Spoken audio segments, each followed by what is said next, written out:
Hey, ladies and gents, welcome to the Controlled Interest Gamecast, where we talk about video games and everything happening in the industry. I'm your host, Jerrad Wyche. With me, as always, is my co-host, Dominic Orlando. Welcome to spooky season, everyone. It's a joy and a pleasure. Episode 256, you add the numbers 2, 5, and 6, you get 13. Unlucky number.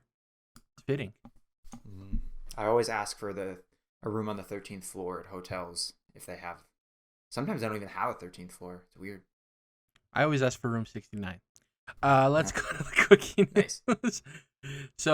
We have some sad news to start off with, and we have some other stuff I wanted to talk about regarding Game Pass, Dead Space, and then we have two bigger topics I wanted to focus on. One being PlayStation's focus on remakes and remasters, which is interesting, and then this whole future of CD Projekt Red business, which I also find quite fascinating considering the current state of that studio. So we got a bit of sad news to start off with here, unfortunately, but it is the world and the reality we live in, and that is that 4A Games, who are the developers of the Metro series, which in my opinion is one of the most underrated first-person shooter series out there, phenomenal. Um, One of their developers died, specifically an animator. Um, his name is Andrei Korzinkin. Uh, or yeah, sorry if I mispronounce his name. He was known as Nizrock, which is a pretty dope nickname. Unfortunately, he passed away in action on the 24th of September while defending his country near Mykolaiv City. He joined the armed forces of Ukraine after the war with Russia began. In the early days of the war, he managed to help his parents escape from the city to Kiev. And they also, 4A Games posted this. I'm reading it from their thing. We remember him as a talented animator who delighted in Metro Exodus's mutants and creatures, and as a friend who was always positive and calm. We love board games and who loved board games and time at the gym. Our thoughts are with his family and all defenders of Ukraine. Pretty unfortunate. We had heard a couple of development studios having to, face the reality of Russia invading Ukraine, and I think this is one of those things, Dom, where we can reflect on our time as Americans and be, uh, we're a little bit lucky in the sense that the reality is we probably would never really have to deal with something like this, where a foreign country invades us and we have to call upon arms to defend ourselves in this way. So anybody in Ukraine who did this, brave souls, and it's really cool that he was able to save his family. But man, what a sad day. They actually, even a lot of people were sharing his work, and when they say this guy was talented, it's phenomenal. The work he did in animation, specifically with like a lot of martial arts type movements, with like taekwondo and I always forget the name of the Brazilian martial art where it's like a lot of movement. Eddie Gordo from Tekken's kind of based on it. Um, but yeah, it's real unfortunate. I don't know if you have anything to add here. Just I wanted to put a perspective on this and a spotlight because it is a sad Yeah, reality, right, of the current times. absolutely sad, and that's.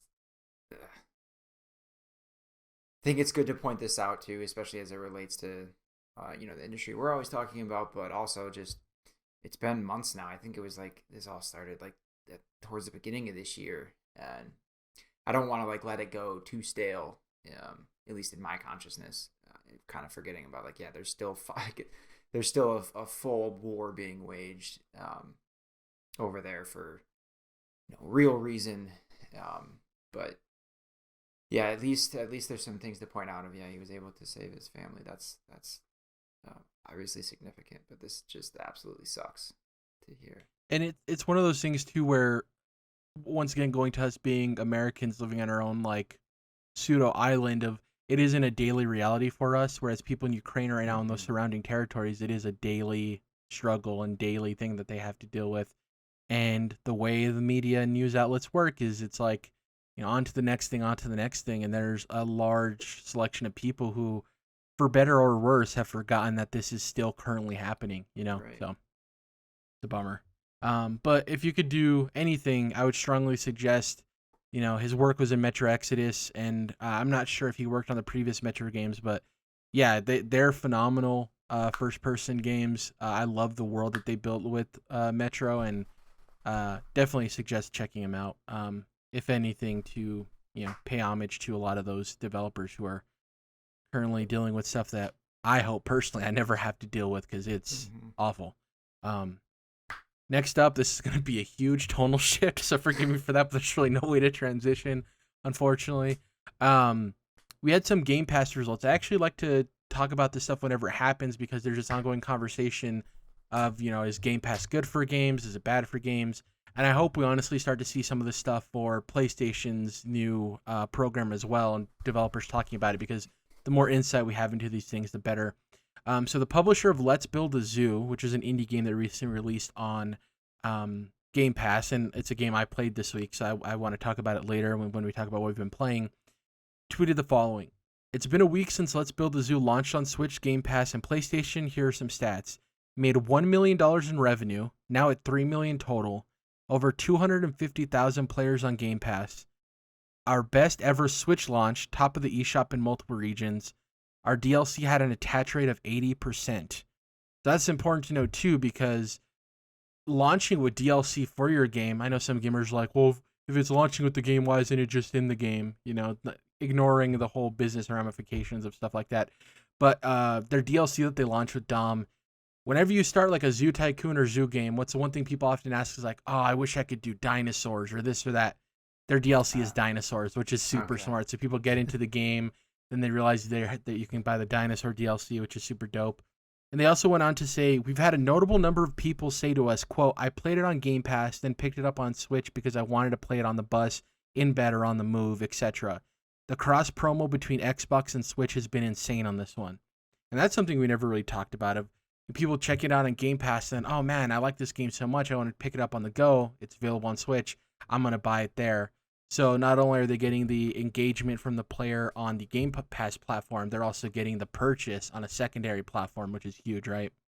And I've done that only a few times. Not to, I try not to, because it feels weird spending, buying a game twice.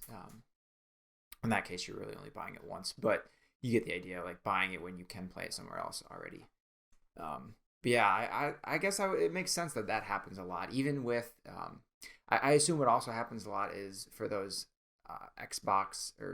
Game Pass Ultimate subscribers who can also access the cloud version, maybe playing it mobilely that way too on their phones or things like that. In addition to the selling extra Switch copies and that kind of thing. So that's an interesting. I mean, we kind of always hear that the sales numbers of games on Game Pass actually end up going up themselves more than they were before. So this is a good. More specific, more anecdotal, example of seeing that. So that's pretty cool. And a much smaller game. It's like a smaller indie title. Because sure, we kind of have a blanket organization for indie titles, but there's like bigger indies, right, with clear bigger publishers and smaller indies, and this is a bit on the smaller side. So it's cool to see everybody eating in that way. Next up, I wanted to talk about. There isn't really any news here. I guess there was a new gameplay trailer for Dead Space Remake. But Shinobi actually went and took some screenshots from this video a YouTuber made. A YouTuber by the name of, I want to give them credit. Give me 1 second here. YouTuber Al Analista de Bits, which is Spanish for something, but I unfortunately don't know Spanish, so it's something bits. And they basically uploaded a comparison video from the original game and the remake. And as you said before we started recording, the original game actually looks pretty good. Like, it holds up for when it came out. Like, it doesn't look ugly or hideous by any means.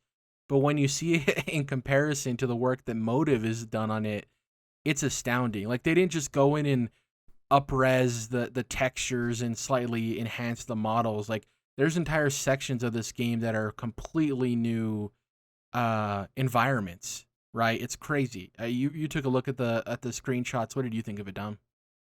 Yeah, it's a pretty profound difference, and the easy comparison of this comparison is, to the other remake that just came out, that The Last of Us Part 1, where we kind of looked at that compared to its previous version, where the difference wasn't that remake looked really, really great as well, but the difference from the PS4 version of that game wasn't quite as profound as what we're seeing here with Dead Space, which again, the original Dead Space, a whole generation older than that last remaster of The Last of Us, thus to me justifying the existence of the Dead Space remake, and not only the existence but the $70 price point, which is still expensive. It is still a remake after all, but I think this to me is just, if I feel way better about buying this remake than I would have buying The Last of Us Part 1 remake. We don't have to do this comparison, to The Last of Us, but it's just so fresh, and to me, I get more excited about this than I did The Last of Us. So yeah, the heck of a job from Motive on this. It looks incredible. Well, and the thing too is we didn't also get another, like, we didn't have a middle remake of Right. Dead Space, Exactly. which we had with The Last of Us. Yeah, that'll be a topic we'll get to shortly. But I think the thing here too that people, for me anyways, one of the strongest parts of good horror games is the lighting. And I think that the lighting is fine in the original Dead Space. Like, it's not bad by any means. But, like, there's a shot here where it shows Isaac standing in the elevator, if you want to look at that one.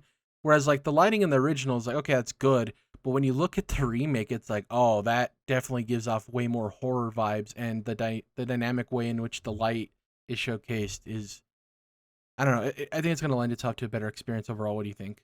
Absolutely. That was the exact same comparison shots that I was looking at that really had me like, oh, that looks, it does so much to the atmosphere, and like you said, especially in a horror game, that makes a huge difference. It looks so cool. There's like a subtle brown fog on the floor, and yeah, the way the light comes in from behind him, it just, yeah, it makes a big difference. It's pretty cool. I think too it had to look impressive because of it releasing so close to Callisto Protocol. That, and Callisto Mm-hmm. Protocol looks really good, and I was surprised to see that the actress from The Boys is in it, which I didn't know. Like, I knew Josh Duhamel was in; he's the main character, but Carrie Fukuyama, I believe is her name.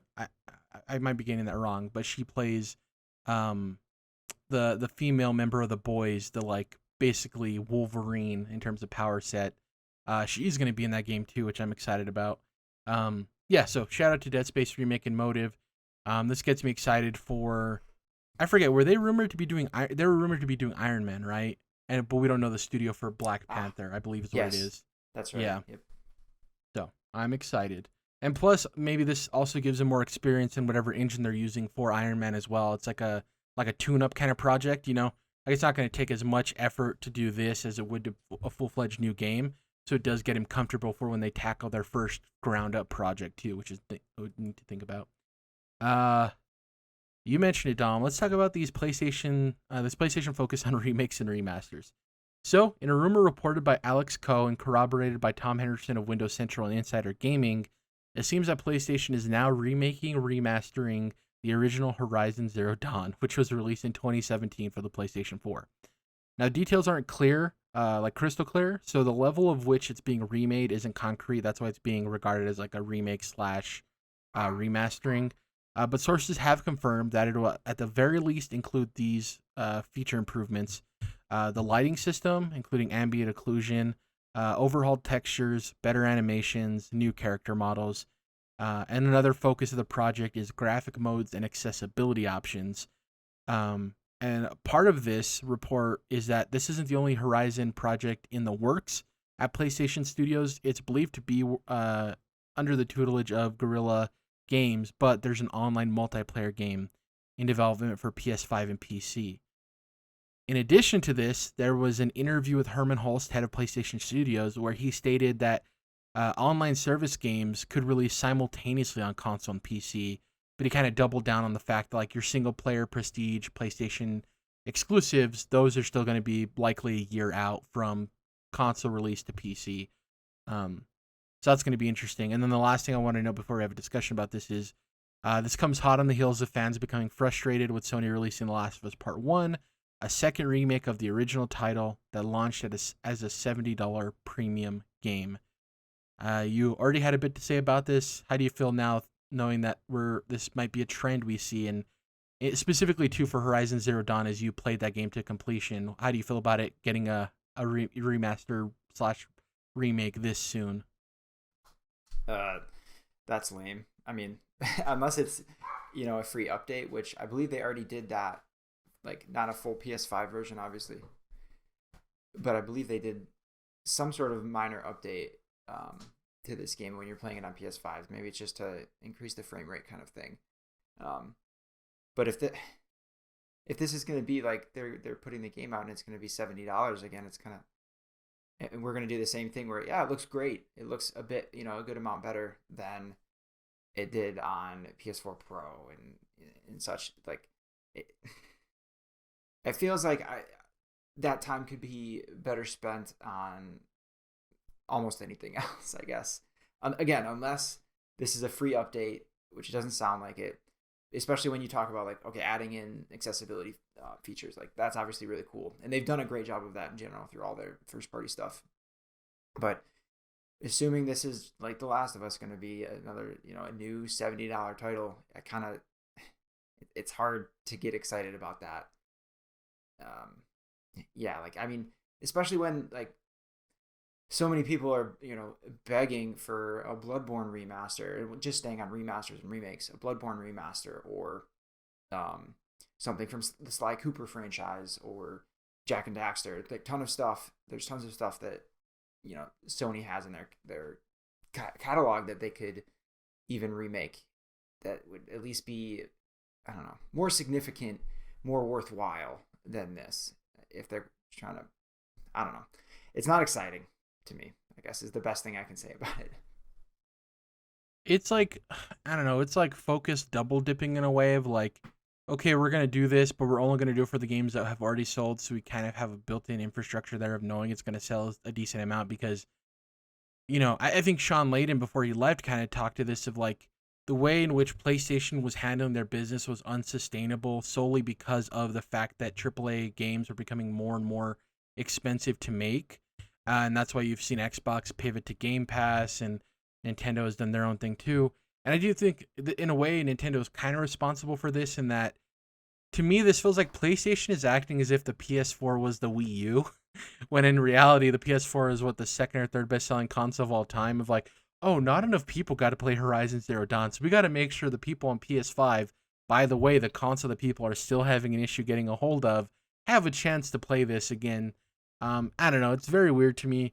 It's like a mixture of all of these things that makes it annoying.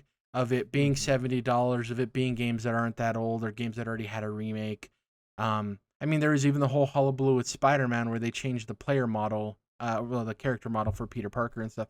I don't know. It's weird, man. Like, whether directly or indirectly, all of this stuff continues to have Jim Ryan's fingerprints all over it. It's starting. It's starting to make a little bit more sense why they did backwards compatibility the way they did this generation. Whereas coming from PS3 to PS4, there was no backwards compatibility. So all those remasters and remakes were necessary just to be able to play some of those older games, right, on PS4. But now they were kind of, I think, like kind of pushed into doing backwards compatibility from 4 to 5 because Xbox was obviously going to do it, and you just couldn't have that, you couldn't have that parity there. But they decided, well, since we're doing that, we're still going to remake all these games kind of unnecessarily to try to make back some of that money that we made last gen by doing a bunch of remakes, even though the same version of those games is on the same platform. It's also still looking really great. Horizon Zero Dawn, again, looks phenomenal. It plays phenomenal on PS5s, like really well. It looks better than most PS5 games, like, or you know what I mean, many of them.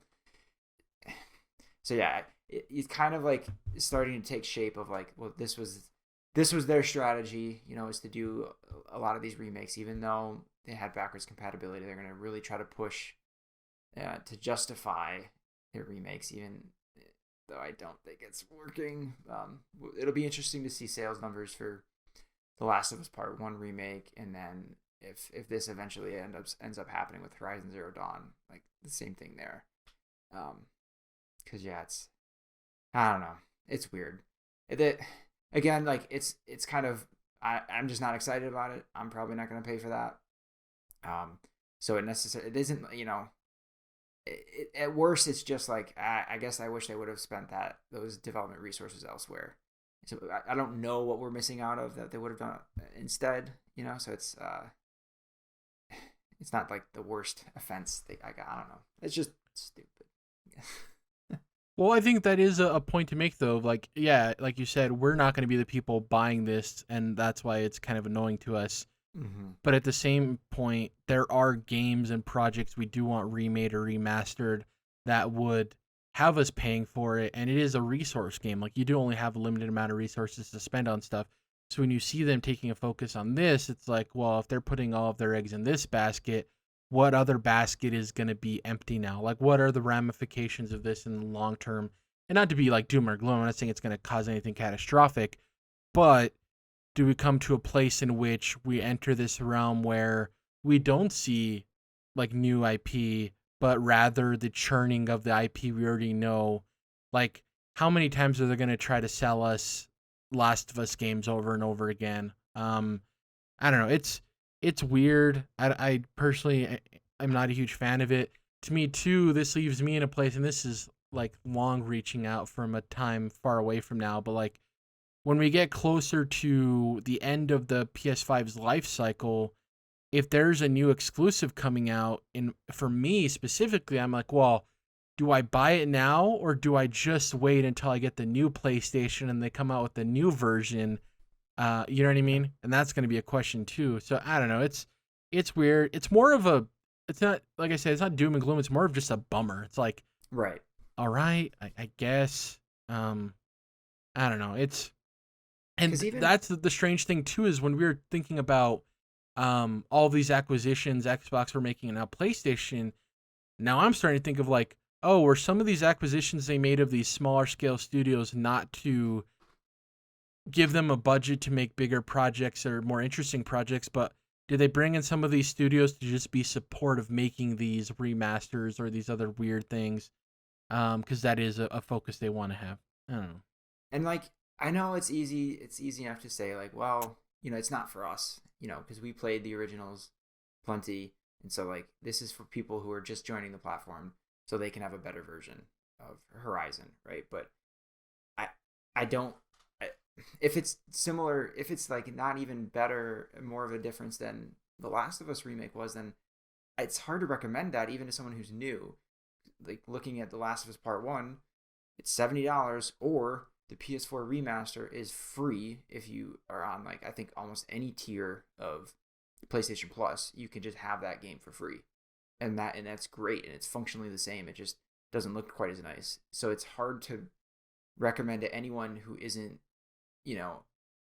like floating in money to just go ahead and spend an extra $70 on that. And so if it's the same with Horizon, it's like I don't know who it's for then. And it's not necessarily for me to answer, I guess, but that's the question we have, I suppose. The timing is weird too, though, because if this was happening towards the end of the PS5 life cycle, like 4 or 5 years from now, right? And they're like, okay, we're coming out with a Horizon Zero Dawn remaster remake. That would make more sense because A, it'd be like 10 years after the original, which makes more sense. And B, a point I want to harp on again is that the PlayStation 5 doesn't have like, it has a good install base, don't get me wrong. But in terms of it compared to like the PS4, obviously it's nowhere close. And to me, I'm like, if you want to take advantage of getting this to new gamers, maybe wait for the platform in which you're putting this on to have more people, because a lot of people still don't have the console yet. I don't know. It's weird. And again, adding accessibility features, like, well, that obviously opens it up to people who couldn't have played it at all before. For sure, yeah. But like, why do they have to pay $70? Exactly. If the game's already backwards compatible on the platform, right? Yeah. Just make that like how much goodwill you would get by just making that kind of thing a free update. And like, I'm sure it's not that easy, and because it's like more like because they're going and remaking it, probably easier than remaking the game. Right. I don't know. Yeah, I don't love this strategy, but yeah, it's so weird how. So I'm gonna do a little NFL tangent real quick. So the running game in NFL is coming back in a strong way in terms of how the NFL is very spread focused of the passing game, and that's because the NFL, like most sports, is very cyclical. Like the NBA is in an era of the 3-point shot. I would bet my life on the fact that there's going to come a time when the center comes back in vogue, and it's going to be a lot of low post basketball that's back in the fold, because humans in general are just very cyclical creatures, right? Things always come back around.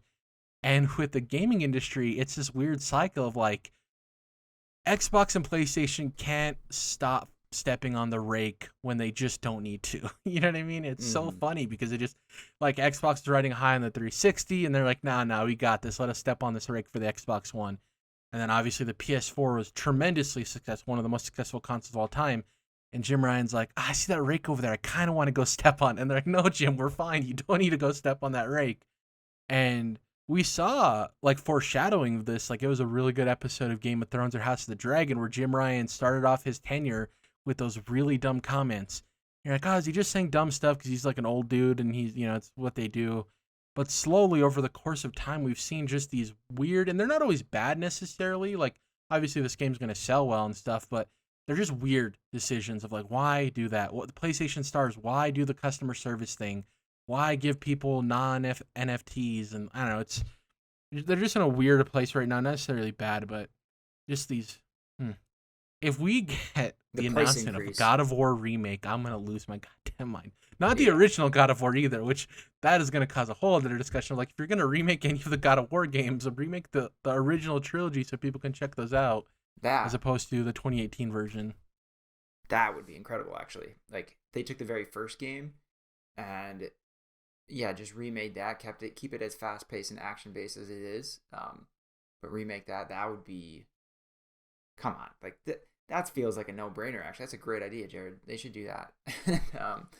And it would do gangbuster numbers in sales, right? Coming off of 2018 and presumably Ragnarok, maybe that comes out in a year or two from now. Like, that would be killer. I don't know. And then you could even continue with that style.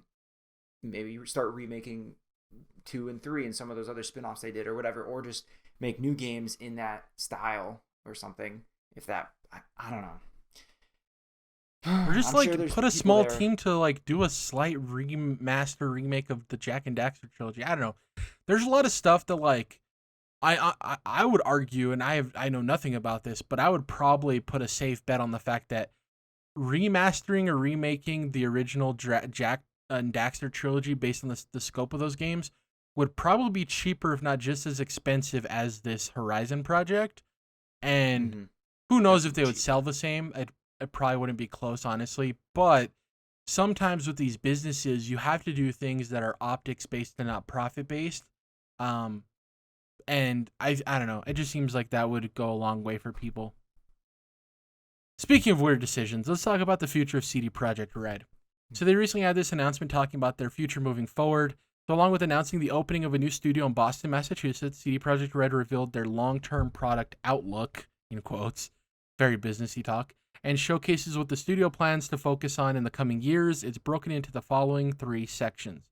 So we'll talk about these individually, and then I have something I wanted to mention at the end from a Twitter handle that I thought was relevant to the subject. So let's start off with The Witcher, Dom. Obviously, this is the big boy. This is one people can't wait for. And all of this is from the official release from CD Projekt Red, so it's not all in quotations, but it all is wording from them. Quote, now, allow me to introduce our production plans for further years for The Witcher. The first 3 releases in our pipeline will belong to the Witcher franchise, and we've already started pre-production on 2 of them, said CD Projekt President and Joint CEO Adam Kaczynski. The first one is Sirius. These are all project names, by the way. By Molasses Flood, who, if you're not familiar, they developed Flame in the Flood and Drake Hollow. It's targeted for a larger audience. It's not a mobile game and will contain multiplayer. And it is also set in the Witcher universe. So I'm going to go through all the projects and then we can decide which ones we want to talk about. The second one, Polaris. This is being developed by CD Projekt Red proper. It's the new Witcher trilogy. There will be 3 games in the saga, and we aim to deliver them over a 6-year period, starting from the release of Polaris. It's a bold statement as we are talking about 3 large-scale productions, but we really mean it, and we have a plan on how to achieve it. Both the second and third installments will, in technological terms, benefit from the groundwork laid during the development of Polaris. In this way, we aim to smoothen the development process while at the same time staying creatively ambitious. And the last one, Canis Majoris, third-party dev. We don't know who it is. Full-fledged Witcher production created by an external studio, plan to use Unreal Engine 5 and the toolset we are creating for Polaris. Whatever that happens to be. Where do you want to start here, Dom? I guess the core trilogy, Polaris. Okay. Because that's what we want to know the most about, right? That's probably what we're most excited for. Coming off of The Witcher 3, and it's the most interesting because, wow, those 3 games in 6 years after knowing how big The Witcher 3 was, and then also after Cyberpunk kind of going the way it did. I don't see whatever kind of plan or strategy they talk about having to make this possible. It's hard to picture that. It feels very much like that internal timeline you have for big projects as a company, but it's internal, and you're always like working towards things like that, but like things that naturally, like, they always just get pushed back to whatever the feasible limits can be when you're scoping out that far ahead. But you still have to have that vision, but it's never realistic, and that's why I say, again, internal is where that kind of thing should be kept. And I don't know. I don't know that we all need to hear about this, but I guess maybe they're trying to build back some confidence after some of the confidence that was lost from Cyberpunk is maybe what they're going for here. But I'm never crazy about these reveals of these long timelines that far into the future. Even when like they do it for movies too. I'm always like, great, but call me in 2025 when I can actually watch the Secret Wars or whatever. You know what I mean? Like, or 2026. Like, that just feels like it's not even a real world yet. So like, it doesn't. But at least with Marvel, they've already shown that they deliver on that stuff. True. Yeah. But it's just, I don't know. Sometimes I'm like, at least so especially for CD Projekt, where like we have these hesitations and this evidence of like, I don't know, guys, we'll see. You claim to have like figured out all your crunch issues, but then can also develop even faster somehow. And I just, a lot of questions from that. Like, the thing to me is, I honestly think this is a topic of terminology. Because to me, if you take out the fact where they say there will be 3 games in the saga, and you just look at over a 6-year period, we plan to release 3 large-scale productions, to me, that could mean, I see it as The Witcher series, whatever it's going to be called, and then 2 like Blood and Wine or big expansions for that. Yeah. Right? And that totally makes sense and is possible, especially with them talking about how technological terms, the groundwork of the first game will help the 2 other games be developed. So I don't know if it's language here where to them those big expansions, because some people could argue they are like their own standalone games, right? And maybe that's a thing. But they also labeled it as a Witcher trilogy. So it's like, I don't know, the crunch subject and all. How often we're lucky if we get 2 major Western RPGs from the same studio in a 5-year span, and you're saying you're going to deliver 3 of them in 6 years? That's wild. And like you said, it's coming from a company who just had to deal with crunch issues, making false promises for a game that didn't live up to the hype it made. I don't know. It's bold, and I don't know. I wonder if they're they're trying to do too much, and they think that maybe because they let down their fans with Cyberpunk 2077 that this is like their way to get him back in the good graces of like, no, we'll prove it to you. We're going to deliver The Witcher you love, a trilogy in 6 years. Then again, maybe the first one is a proper Witcher 3 and the other 2 are full-fledged games, but maybe they're like more linear 10 to 15 hour experiences. That would be an interesting approach too. Or if it's one major one, the middle one is that smaller, focused 10 to 15 hour, and then the third one, I just can't see how they deliver 3 50-hour RPGs, which we expect those to be from CD Projekt Red in 6 years. Crazy. Yeah. Sirius from Molasses Flood seems like it's going to be a fun, like, arcadey take on Witcher, which I'm interested in. Like we've talked about, even with Nintendo, with Cadence of Hyrule, giving studios these IP, smaller indies, and letting them do something with it could be really fun. Canis Majoris is interesting because it's a full-fledged Witcher production. I wonder, my assumption, Dom, would be that I think this will be a AAA Witcher game, but it won't be a hardcore RPG. Because to me, it's like, why would CD Projekt Red license this out to another studio to make a full-fledged Witcher game if it was a Western RPG? To me, it's like, let's make a different genre of game and hand it off to somebody else, you know? Yeah, and that's actually, it's kind of more interesting in that sense, because it could be a lot of different things. Maybe it's more in the style of a JRPG or something very different that, you know, sans like a kart racer or something. You know, they could go in a lot of different directions. So this I'm curious about too, and because it's a different developer, so it's not getting stacked on top of all that other stuff we just talked about.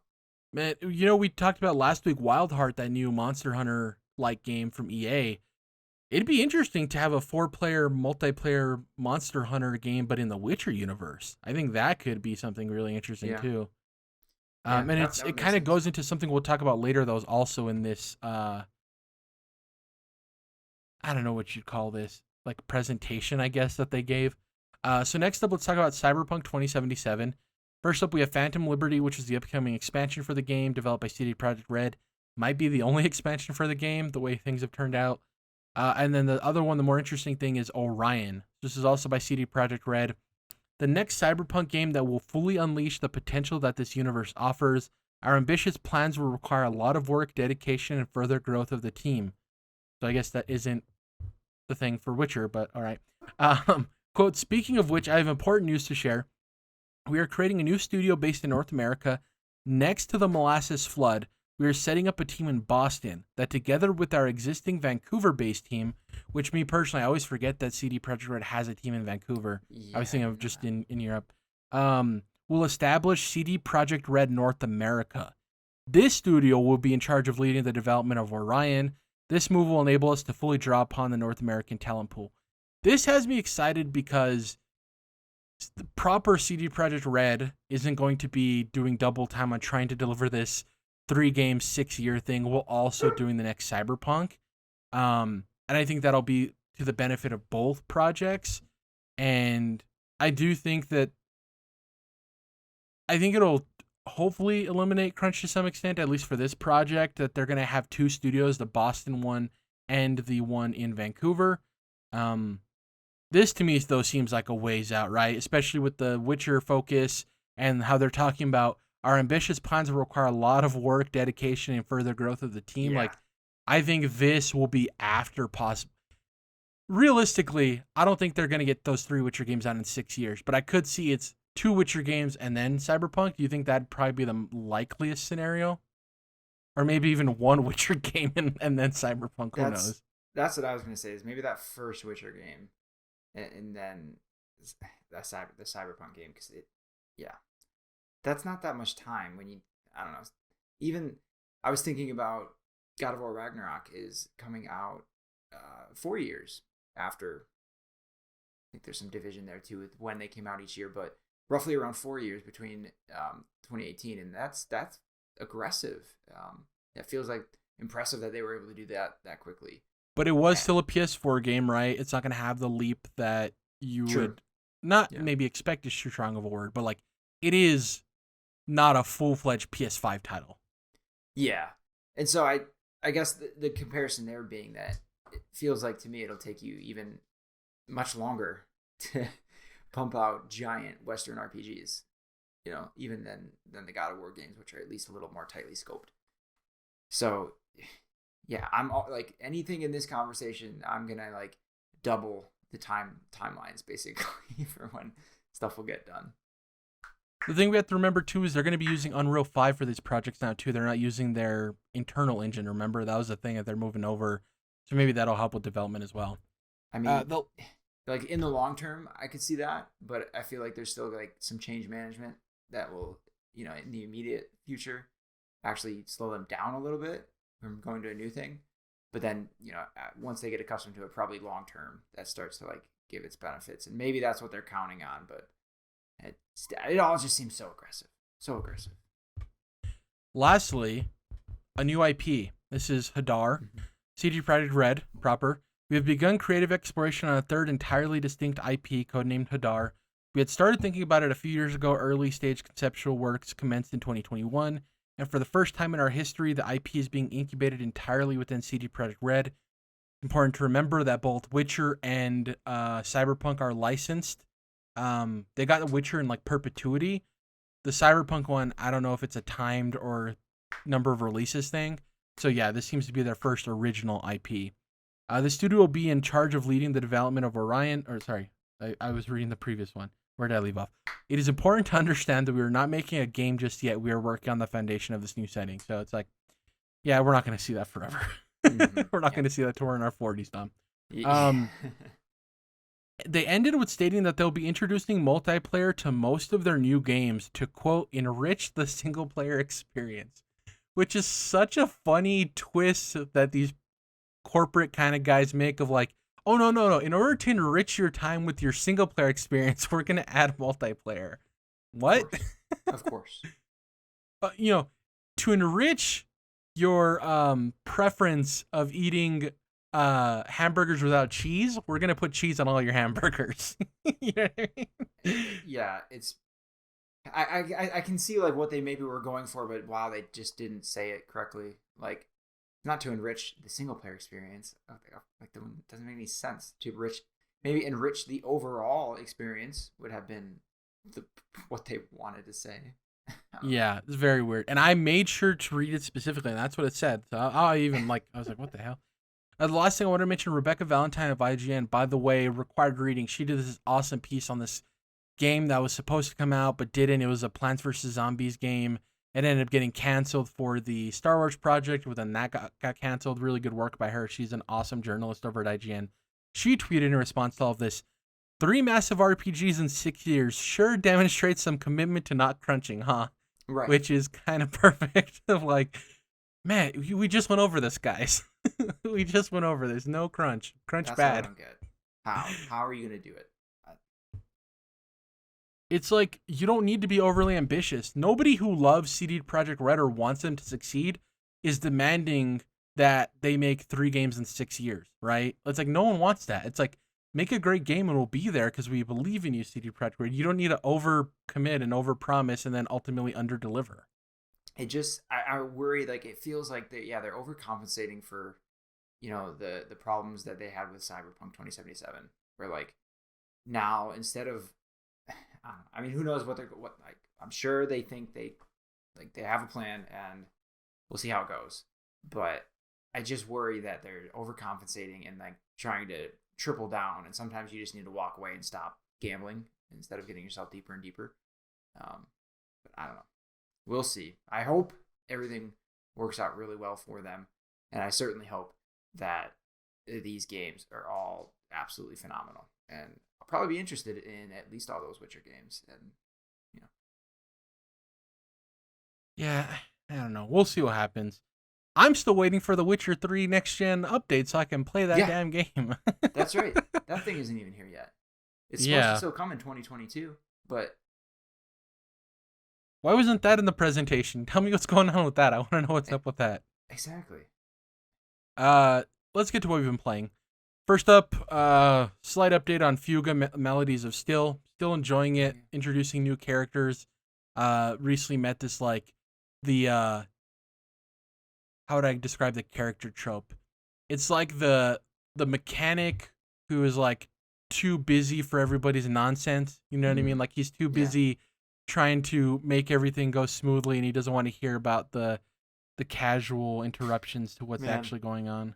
That's like, I can't remember which Dark Souls game, but one of the Smiths, constantly hammering away, in his animation loop, and then like he'll have that same attitude, like, bug off then if you don't want anything. I'm busy. And it's like, dude, I'm the only human being with a mind within 1,000 miles. Who else is doing Smith work for? It's like, I get you want to be alone, but come on, man. There's no one around. You don't have to put up this front. And the other thing I wanted to mention was earlier I talked about Let's Build a Zoo. I don't have a whole lot to say, but you're familiar with like the OG Harvest Moon games, right, Dom? Not really. I mean, I know what it is. That's about it. But you know how they're like basically a 3D version of Stardew Valley, essentially. Mm-hmm. Yeah, that's the picture. So you're familiar with Zoo Tycoon, right? Mm-hmm. So Let's Build a Zoo is the Stardew Valley comparison. So like, let's build a zoo as Stardew Valley, whereas Zoo Tycoon is Harvest Moon. So it's essentially the same setup where you're building a zoo, you're looking after animals, but it's a top-down, indie, pixel-based art style. All of the management stuff is there where you can control ticket prices. The thing I like about it is because it's more pixel block-based and top-down, designing your park is much easier where you get to set up the paths, you got to set up the enclosures for the animals. Basically, laying it out is much easier, right? You'd assume that because everything is tile based, which it is in Zoo Tycoon 2, but you're usually in that like 3/4 perspective, right? And you have to like rotate the camera and do all this wild stuff to line up things properly. Whereas this is all like grid based. It's very simple. It's very pleasing for somebody like me who likes to flex a little bit of creativity in terms of design. Replacing paths and stuff is super simple as well. You earn money. The cool twist with this is that the way it worked in Zoo Tycoon, if memory serves me correct, is that once you reach enough research points or a experience level, you'd unlock the ability to get new animals and more exotic animals. So you usually start off with like petting zoo type animals, right? And then you slowly progress into your grizzly bears, polar bears, lions, tigers, all that stuff. With this one, the way it works, Dom, is there's zoos around the world, and they are looking for animals to add to their zoos, and they'll do a trade. So if you have like a couple of rabbits and you breed like a hybrid, you could trade that for 2 snakes, a male and a female snake, and get those to your zoo, which is really cool. So it incentivizes you to breed your animals to possibly get hybrids to trade to other zoos to get different species of animals. And there's a whole black market system where these specific visitor could show up on any given day, and they're a black market seller, and they'll offer you the ability to buy animals off the black market. But there's a morality system in the game. So if you do that, you'll ruin your morality, but you can also like snitch and turn them into the cops, which boosts your morality. And I haven't experienced it yet, but you can actually end up with some like crazy cross hybrid animals that are totally like illegal and shouldn't exist based on like the black market and stuff like that. And there's like, you can set up a nursery where you can specifically breed certain animals. Like you can have your hybrid rabbit breed with a different type of hybrid rabbit to create like a third hybrid. It's cool. It's fun. I'm just like, it's one of those games I put in when I have like 10 to 15 minutes to spend, and not something I'm like fully committed to, but it is a nice little management to hop into. And I've always been a sucker for like zoo games because I love animals and I love like management systems in a way. So it's a blast, but my primary focus has been Fugue. I want to finish that because Scorn comes out on Game Pass on the 14th, which I want to play, which is the H.R. Geiger horror game. Then A Plague Tale Requiem comes out on Game Pass on the 18th. Yep, and then Persona 5 comes out on Game Pass on the 24th. And mixed into all of that is Gotham Knights, which I'm solely waiting to see what the reception is on that, because we had some previews not looking necessarily great or something that I want to buy at launch. But honestly, because it lets you play as Nightwing and Batgirl, it'll probably, no matter what, be a game I pick up on sale down the road. But I'm still waiting to see how it turns out before I decide to commit to it at launch. So that's basically it for me. Nothing else of note. Trying to catch up on all of these shows, and yeah, I'm so embarrassed with myself because I've yet to start Rings of Power, which, Lord, if you were to ask Jerrad, what are your like 3 favorite fandoms? It'd be Marvel, Lord of the Rings, and then probably like, I don't know, Pokemon would be the third one. So it's embarrassing that I haven't started Rings of Power yet, but I haven't started Andor yet either. There's like so much stuff to watch, and I don't understand how people make the time to watch everything. And it's one of those things, Dom, where I'm at the point now where I'm like stressing myself out, where like I want to start it and catch up now, but I'm so many episodes. It's one of those things. Mm-hmm. And then I also can't say that I'm like scot-free and innocent in this, because I usually spend a majority of my Saturdays and Sundays watching football, which is like, I can't complain that I don't have time to watch stuff, but I'm also watching football. But it's like, it's frustrating that everything comes out in the fall, but then that's also when football starts. It's a pain. I feel that. But that's my week in a nutshell. Yeah, that's why sometimes I actually am not always that upset when the Detroit Lions don't have a great team, because then I stop watching them at some point in the year, freeing up time. I wish I had your strength. Yeah. Yeah, so I actually have nothing really new. I've just played a bit more Knights of the Old Republic, and it's really starting to pick up. I'm finally like getting into it in a bigger way, because I was, not only is it a weird, much older game, so there's that hurdle, but I was also like in between games, and again, mostly stuck watching trying to watch all these shows and that kind of thing. It's just been hard to get into a game again. So yeah, finally I feel like fully into it. Interesting things are happening. I like what's going on. And I'm learning how it all works and that kind of stuff. So having a good time with that, especially because it's on Switch, and that makes it really nice. Obviously portable and easy to pick up and that kind of thing. But I think I'm now an episode behind on. Oh yeah, as of today, I'm behind on Rings of Power. But it's been pretty good so far. I think I've definitely preferred House of the Dragon. Not that they're necessarily comparable, but that's just been the one that's hooked me more. We also have an entire other series that ties us to House of the Dragon, whereas like somebody would try to argue that like, oh, well, you have the Lord of the Rings trilogy, but it's not the same thing. It's not even similar necessarily. Like it's in the same obviously like lexicon, but it's so far back that it's like not as direct as House of the Dragon. And the lore for Rings of Power is harder for me to connect with because I don't know it as well. Like I watched through those movies like 1.5 times, and that's it. And I've not read the books, so like it's hard. Like I think there's a lot of things that happen that I'm like, people know of what it means, and I don't necessarily. Well, yeah, it's focused much more on like the lore and the language and the world building, whereas House of the Dragon is much more character driven. Yeah, so it's easier to connect with there too. Yeah, but yeah, and then Andor is like, it's too many. I need to be like, I'm debating just waiting until all the episodes are out because like there's too many and they're not long enough for weekly release in my opinion. They need to put 2 out each week or something. Otherwise I don't know. It's an interesting choice they make because it started out better when they put out the first 3 episodes all at once. That was fantastic. That felt like one movie ultimately because they were. That's fun. That's so funny because for me, I wish they only released 1 episode because that's what got me so anxiety ridden. Is I would have watched the first episode of Andor if it launched with 1 episode, but it launched with 3. So I'm like, damn, that's a lot to commit to on day 1. It's like this past week's episode had that thing of there was a good cliffhanger and like some stuff's about to go down, but there wasn't enough that happened in that episode that ended on a cliffhanger, so you feel like a bit like cliffhangers are great, but like you have to have had given more events before that too, in my opinion, and it's too short to really have done that. But it's still good. I don't know. It's all a matter of talking about distribution, I guess, is the only thing.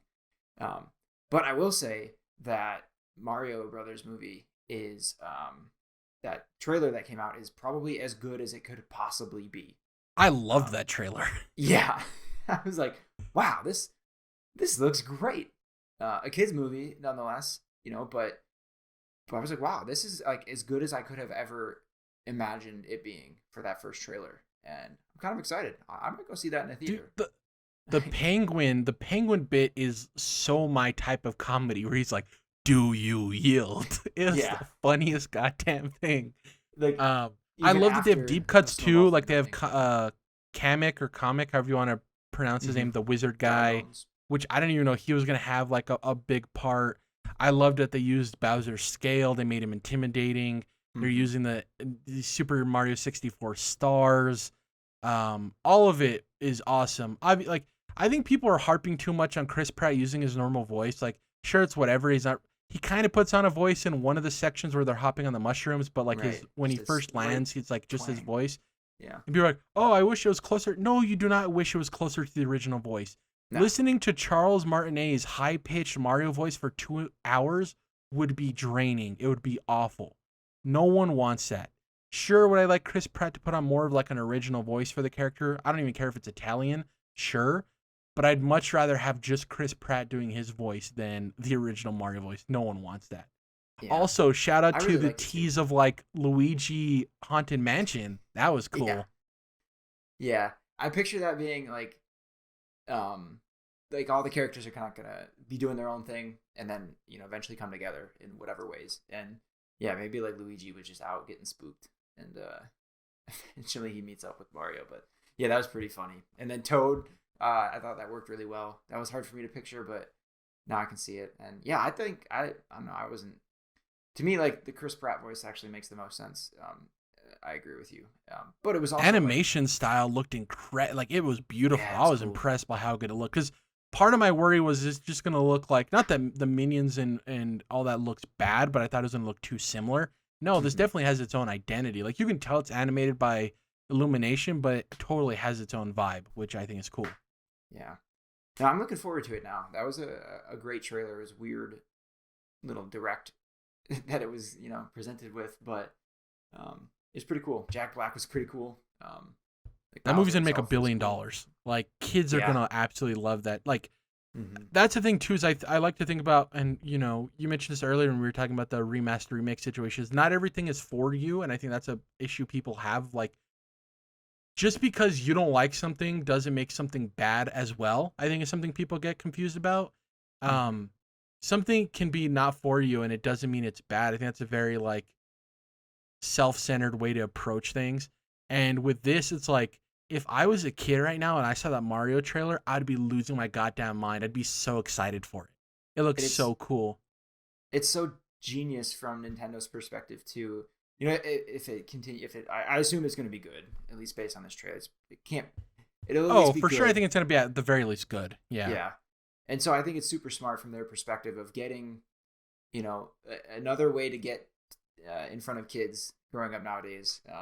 You've already sold, a metric ton of Switches and that kind of thing, but I think this helps, get their IP back in front of kids in a way that, like Minions and some of those other Pixar films have been doing, right? So, like, why not do it with Mario? I think it's super smart and it's going to help really drive, obviously, the IP, like the value of the brand up, of course, but and it really get more Mario games sold. So I look forward to the next Mario game now coming in the not so distant future, we hope, like next like 3D Mario, whether that's the Odyssey sequel or maybe something different, kind of a thing, kind of to jump off the success of this movie. So maybe at the end of next year, or 2024, we finally see that game, because this has me hyped for that too. I want to jump around on Goombas and stuff like that. Well, the thing too is, I think something people are overlooking is how much is the release of this film is gonna overlap the opening of Nintendo Land in the U.S. Oh, good point. Yeah. Yeah, because if they can line up those two things too, like, it's interesting. I know some people want like the MCU treatment of like, oh, we should get this movie and this leads into like a Legend of Zelda movie and all this, and it ultimately leads to Super Smash Brothers or whatever, which is like whatever. I think that'd be fun for kids, but I don't. To me, the thing I hope is that this opens the door for there to be like columns for each of these franchises. Like, I hope this spawns like, okay, we're gonna have like the Super Mario Brothers universe movie. And I do think they could do the same thing for Legend of Zelda. They don't need to connect it to Super Mario in any way, but I do think that opens up the door. And for me, with Nintendo's properties specifically, I kind of want them all to be much more animated. Like, I don't need a live action Legend of Zelda. Obviously, I'm I not the agree. same fan you are, so you could speak differently if that's the case. But like, even like a Metroid game with Samus, like, Nintendo's properties to me speak much more to the animated realm, and I think they'd be much better in that space. And that's what I hope this goes to. Not necessarily like a interconnected multiverse, but I do hope that it's like, hey, Super Mario was a hit. Let's do a Legend of Zelda movie fully animated. And maybe it's not even Illumination. Maybe it's somebody else. But I do hope this spawns that, and Nintendo starts using their properties outside of games and making dope animated stuff with their things. Yeah, I hadn't considered that, connecting everything like that. Kind of, it would maybe just like fun, like a fun one-off, smaller type thing of a Smash Bros or a Mario Kart movie where like it's nice, it's kind of more My guess, though, not building is that towards it. we get a Donkey Kong Country movie after this, specifically because Donkey Kong is in this movie. Mm-hmm. And I do think a Donkey Kong Country movie could also work for kids because you have the family dynamic of all the weird Kongs. You know what I mean? Oh yeah. I think that could work really well too. Um, I wonder though if this movie ends with Mario going to New Donk City and the way we get Donkey Kong introduced is he's doing the whole King Kong bit on the top of the tallest tower kind of thing by Rosalina. You know, like she's up there singing, doing her thing, and we see Donkey Kong and Seth Rogen say, "Ho ho, Mario," whatever you say. I don't know. I am intrigued to see Charlie Day as Luigi though, because we got a small snippet of his voice, and the part I didn't think about is Luigi is often played as the scaredy cat, and I think that's something Charlie Day could absolutely nail. Of like the guy who's like, what's the word I'm looking for? Dang it, my mind's escaped me. When you're afraid of everything and you don't trust everything, like suspicious. What's the word I'm looking for? Paranoid. Like a very paranoid character. We've seen that from Charlie in Always Sunny, so I think that's something he could do. And to your point of earlier, you mentioned all the characters are going to be doing their own thing. I hope Luigi's the B plot of him, maybe in because it looks like Bowser's going kingdom to kingdom, right, to get the stars, and it'd be cool if Luigi is trying to hunt down the star in like the haunted kingdom. So that's his mission. I think that'd be really cool. Maybe that's what it is they team up and they're like, okay, we all need to go get these stars, and they all travel to these different kingdoms. It'd be sick. I'm excited though. Didn't think we would be, Dump. We talked a lot of shit about it last week. Maybe not shit, but we're like, is it going to be good? But I'm glad to be happy. Yeah. Anyways, that's been it for episode 256 of the Controlled Interest Gamecast. Thank you guys for listening. If you can, please follow us on Twitter collectively at CTRLINT. It's Controlled Interest abbreviated. Individually, I'm at Jerrad Wyche. That's JERRADWICHE. Dom is at Obi Dom Kenobi, but the O in Obi is the number 0, not the letter O. Also, you can follow us on all the podcast services, Apple Podcasts, Spotify, all of that stuff. And, YouTube. Go to YouTube, search Controlled Interest. Controlled Interests. We'll pop right up. I got mud mouth there. We'll pop right up. Subscribe. Hit the like notification. If you never miss a video, bell notification. Hit the like button so it helps with the algorithm. Comment and let us know what you thought of the Super Mario Brothers movie. Are you excited for it? Do you have kids that you're excited to take to? I think that's another aspect of it is we're in this place too where people who grew up with Mario are having kids, so it's like they can connect with that too, which is always dope with nostalgia and stuff. But yeah, that's pretty much it for this week's episode. We'll catch you guys next week. See you then. Bye.